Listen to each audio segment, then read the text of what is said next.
नमस्कार। आज़ादी का अमृत महोत्सव भारत के महान स्वतंत्रता सेनानियों की संक्षिप्त जीवनियाँ। महाराष्ट्र राज्य शिक्षक महामंडल और सातारा जिला हिंदी अध्यापक मंडल के संयुक्त तत्वावधान में चली इस प्रेरक और ज्ञानवर्धक श्रृंखला में मैं सौ उज्ज्वला जनार्दन मोरे विठामाता विद्यालय कराड़ आपका स्वागत करती हूँ। हमारे पितामह श्रीमान ताका सूर्यवंशी सर जी के मार्गदर्शन में चली इस श्रृंखला में आपका तहे दिल से स्वागत है। आज इसकी 35वीं कड़ी में हम सरदार अजीत सिंह जी के बारे में जानेंगे। पगड़ी संभाल जट्टा पगड़ी संभाल ओए, तेरी गैरत जागे ते तकदीर भी तेरी जागे, छोड़ दे अपने सर को झुकाना तू गैरों के आगे, सोच जरा के तेरा जीवन क्यों है एक सवाल ओए, पगड़ी संभाल जट्टा पगड़ी संभाल। सरदार अजीत सिंह भारत के सुप्रसिद्ध राष्ट्रभक्त एवं क्रांतिकारी थे। वे भगत सिंह जी के चाचा थे। उन्होंने भारत में ब्रिटिश शासन को चुनौती दी तथा शासन की आलोचना की और खुलकर विरोध भी किया। उन्हें राजनीतिक विद्रोही घोषित कर दिया गया था। उन्हीं के पदचिन्हों पर चलकर भगत सिंह जी क्रांति की राह के राही बने थे। उन्होंने 40 भाषाओं पर अधिकार प्राप्त कर लिया था। सरदार अजीत सिंह ने कुछ पत्रिकाएं निकाली तथा भारतीय स्वाधीनता के अग्रिम कारणों पर कई पुस्तकें भी लिखी थी। अजीत सिंह जी का जन्म पंजाब के जालंधर जिले में 23 फरवरी 1881 को हुआ था। भगत सिंह के पिता किशन सिंह जी उनके बड़े भाई थे। उन्होंने जालंधर और लाहौर से शिक्षा ग्रहण की थी। बरेली के लॉ कॉलेज से आगे पढ़ाई शुरू की। इसी दौरान वह भारत के स्वाधीनता संग्राम में सक्रिय रूप से शामिल हो गए और अपनी कानून की पढ़ाई को बीच में ही छोड़ दिया। इसी के बाद अजीत सिंह का साल 1906 में बाल गंगाधर तिलक जी से परिचय हुआ और वह उनसे बेहद प्रभावित हुए। सरदार अजीत सिंह अपने देश से बेहद प्यार करते थे। वह अंग्रेजी हुकूमत को उखाड़ फेंकना चाहते थे। किशन सिंह जी और अजीत सिंह जी ने भारत माता सोसाइटी की स्थापना की और अंग्रेज विरोधी किताबें छापनी शुरू कर दी। भगत सिंह जी ने अपने लेख स्वाधीनता संग्राम में पंजाब का पहला उभार इस लेख में लिखा था कि लोकमान्य तिलक जी के प्रति विशेष रूप से आकर्षित हुए कुछ पंजाबी नौजवान थे। उनमें मेरे पिता किशन सिंह और मेरे आदरणीय चाचा अजीत सिंह जी भी थे। साल 1907 में अंग्रेज सरकार ने 3 किसान विरोधी कानून लाए, जिसके खिलाफ देश भर में किसानों ने नाराजगी जताई। सबसे ज़्यादा विरोध पंजाब में हुआ।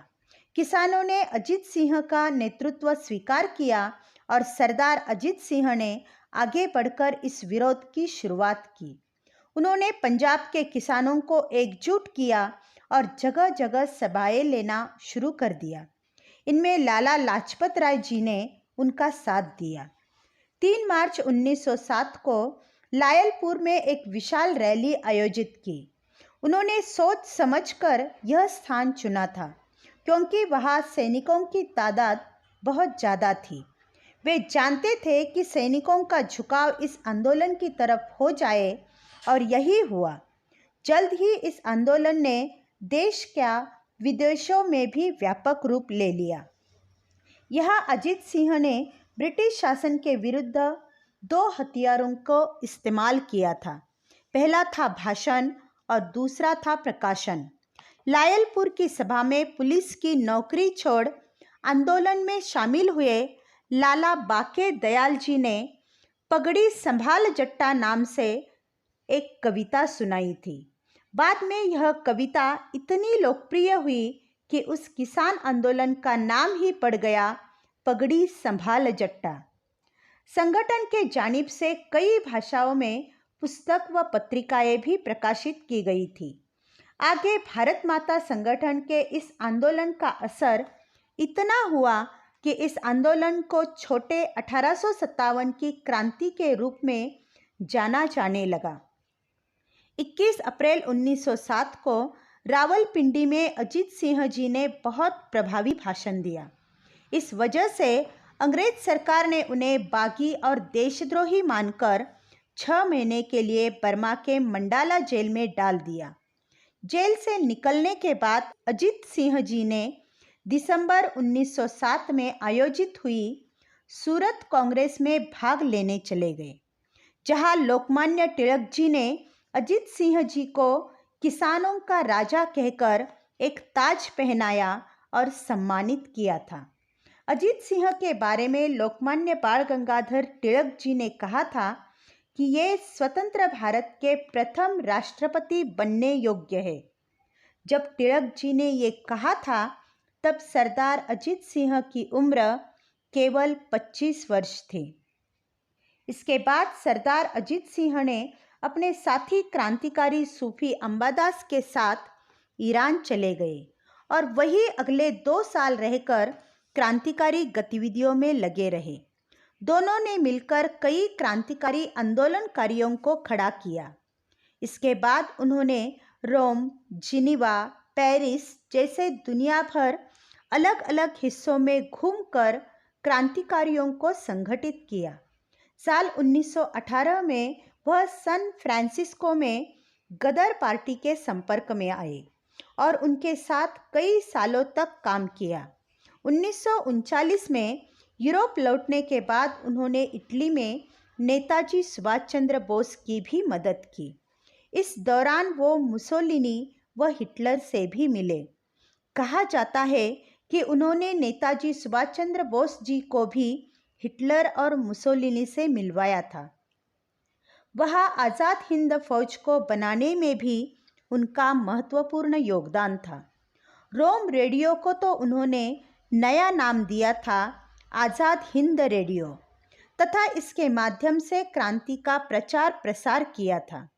सरदार अजीत सिंह पर्सिया, रोम तथा दक्षिण अफ्रीका में भी रहे थे।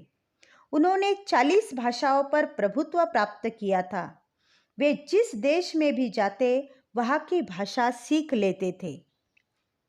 साल 1946 में वे पंडित जवाहरलाल नेहरू जी के आग्रह पर भारत वापस आ गए।